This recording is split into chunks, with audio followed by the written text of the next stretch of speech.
ذات گرامی پر جو ہم سب کے لیے نبی رحمت اور ہم سب کے لیے ہادی و مبشر بنا کے بھیجے گئے، جن کا نام نامی اسم گرامی احمد مجتبی محمد مصطفیٰ صلی اللہ علیہ وسلم ہے۔ سامعین کرام، شریعت اسلامیہ نے انسانوں کی پورے انسانوں کی میں نے بات کیا، اس میں ہندو مسلم سکھ عیسائی کی بات نہیں، انسانیت کے لیے جو اس کی صحت، مال، عزت، عفت کے لیے بندوبست کیا ہے، شاید دنیا کے اندر جو اپنے آپ کو کسی بھی دھرم سے منسلک کرتے ہوں یا جوڑتے ہوں، اس دھرم نے ان کے لیے وہ بندوبست کیا ہو، اور اسلام نے اپنے ماننے والوں کے لیے خاص بندوبست کیا ہے کہ اگر ایک مسلمان ہے تو وہ دوسرے کے مقابلے میں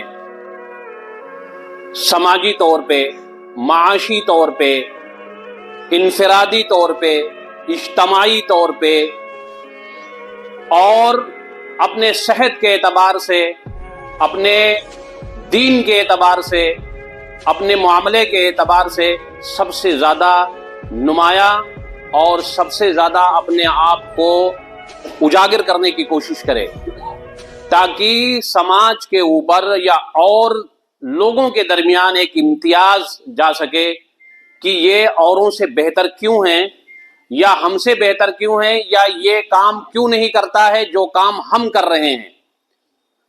یہ اسلام کا نظریہ ہے مسلمانوں کے تعلق سے، اور اللہ رب العالمین کو ہماری جان اور ہمارے مال، ہمارے صحت کے بارے میں اتنی پرواہ ہے کہ آگاہ کرتا ہے جب اللہ رب العالمین کہ ایمان والو اپنی جان، اپنے مال کی حفاظت کرو، تو بسا اوقات اتنا سختی سے قدم اٹھاتا ہے کہ اللہ رب العالمین مال کے ضائع کرنے والے کو شیطان بھی کہہ دیتا ہے۔ یعنی ایک انسان کو اگر آپ بچے کو شیطان کہتے رہیں تو وہ پوچھتا ہے اس کا انٹرپریٹ کیا، ابو شیطان کسے کہتے ہیں؟ اللہ رب العالمین نے فرمایا کہ زیادہ مال کو خرچہ کرنے والے شیطان کے بھائی ہیں۔ قرآن نے فرمایا ان المبذرین کانوا اخوان الشیاطین، زیادہ خرچہ کرنے والے بے وجہ، جس کی کوئی ضرورت نہیں ہے، وہ شیطان کے بھائی ہیں، اور شیطان وہ اللہ کا دشمن ہے، اور جو اللہ کا دشمن ہوگا وہ اس کے مخلوق کا بھی دشمن ہو سکتا ہے۔ یہ اسلام کا نظریہ ہے، لیکن ہم اپنے سماج میں دیکھتے ہیں جن چیزوں سے روکا ٹوکا اور منع کیا جاتا ہے، ہمارا سماج اسی کی طرف تیزی سے بھاگتا ہوا جا رہا ہے، جس کو ہم آج نشہ کہتے ہیں۔